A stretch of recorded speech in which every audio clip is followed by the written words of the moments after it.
बिस्मिल्लाहिर्रहमानिर्रहीम। आज हमारा जो टॉपिक है वो यील्ड से मुतल्लिक है कि यील्ड क्या होता है आपके पास। सबसे पहले इसकी डेफिनेशन ही कर दें ताकि इसको क्लेरिफाई किया जा सके। आपके पास डेफिनेशन में वो ये कहता है the amount of product obtain, the amount of product obtain from a chemical reaction. यहाँ पे क्या चीज़ इंडिकेट की जा रही है कि कोई भी अगर केमिकल रिएक्शन होता है, उस रिएक्शन के नतीजे में मिलने वाली जो प्रोडक्ट है, उस प्रोडक्ट को हम नाम देते हैं यील्ड का। आपके पास उस प्रोडक्ट को नाम क्या देते हैं? यील्ड का।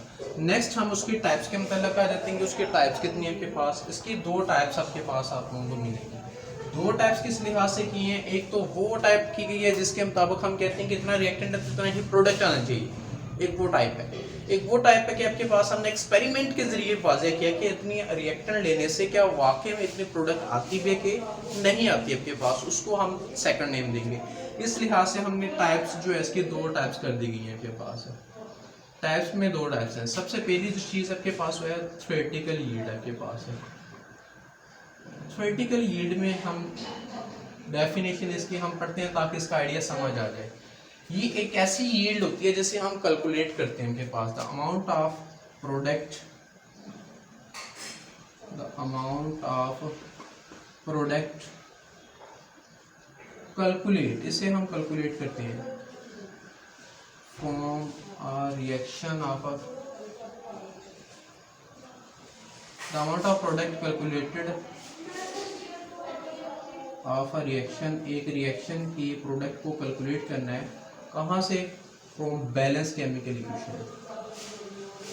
बैलेंस केमिकल इक्वेशन आपके पास है, मतलब एक इक्वेशन का सहारा लेके अगर किसी के अमाउंट को फाइंड किया जा रहा है तो उस किस्म की यील्ड को हम कहते हैं थ्योरेटिकल यील्ड आपके पास है।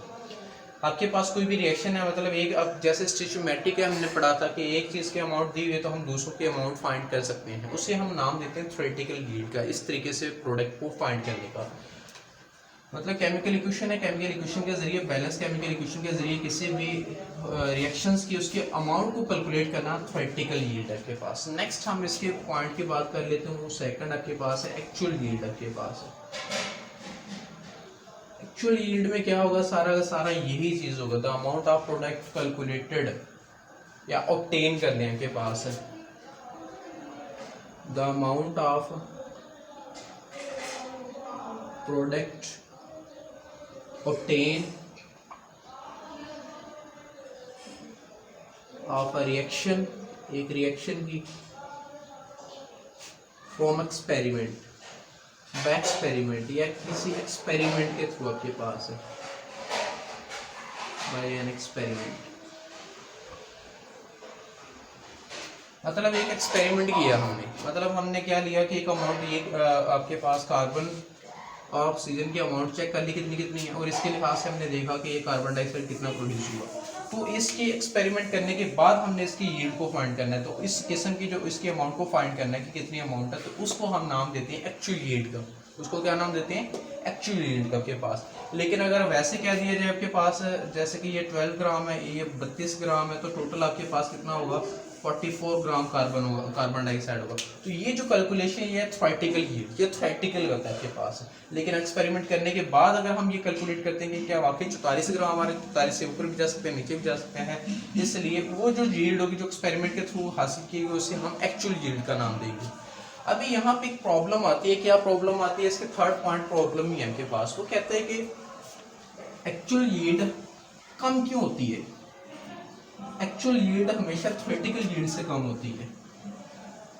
एक्चुअल यील्ड थ्योरेटिकल यील्ड से हमेशा कम होती है। उसकी रीजन देख लेते हैं। इस पॉइंट को हम क्लियर करने जा रहे हैं कि एक्चुअल यील्ड लेस देन होती है किससे? थ्योरेटिकल यील्ड से। इसकी रीजन को देखते हैं। सबसे पहला जो पॉइंट इसमें मैं मेंशन करने वाला हूं, मैं दो पॉइंट्स को वाज़ेह करूंगा। दो पॉइंट्स को हम पूछेंगे, ये आप लोगों ने यही सेंटेंस लिख देना है, actual yield less than theoretical yield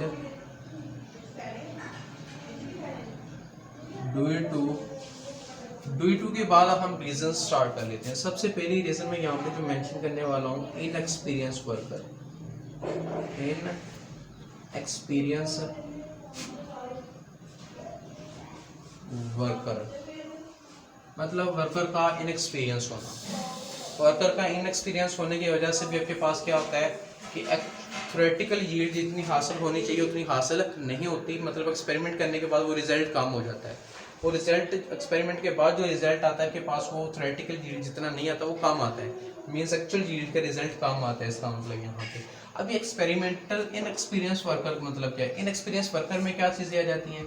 inexperience worker कैसे? क्योंकि हम जब काम करते हैं के पास क्रिस्टलाइजेशन का, क्रिस्टलाइजेशन में क्या होता है? क्रिस्टलाइजेशन में ये होता है कि हम क्रिस्टल्स बनाते हैं, एक सोल्यूशन को सुपर सैचुरेटेड बना के उसमें क्रिस्टल जो है वो अलग करते हैं, उसका प्रोसेस होता है। लेकिन कुछ ना कुछ अमाउंट आपके पास जितनी क्रिस्टल्स हासिल होनी चाहिए उतनी क्रिस्टल्स हासिल नहीं होती, कुछ ना कुछ अमाउंट रह जाती है। इसकी वजह से इनएक्सपीरियंस वर्कर होने की वजह से। नेक्स्ट इसी के साथ इनएक्सपीरियंस वर्कर के साथ आपके पास सेपरेशन है। Separation by separating funnel, separating funnel आपके पास। मतलब जैसे कि आप लोगों ने सॉल्वेंट एक्सट्रैक्शन वगैरह सेकंड चैप्टर में पढ़ोगे, उसमें हम एक फ्यूनल के जरिए क्या करते हैं, सेपरेशन करते हैं लिक्विड्स की। वो भी कंप्लीट सेपरेशन नहीं होती अगर आपके पास वो इनएक्सपीरियंस वर्कर में आ जाता है आपके पास। इसके साथ ही डिस्टलाइजेशन आ जाता है। ये डिफरेंट प्रोसेस हैं जो कि हम काम करते हैं लेकिन आपके पास वो कंप्लीट रिजल्ट नहीं आता इनएक्सपीरियंस वर्कर होने की वजह से। सेकंड इसमें जो मैं रीजन बताने वाला हूँ वो आपके पास है side reaction. Side reaction occur होने की वजह से,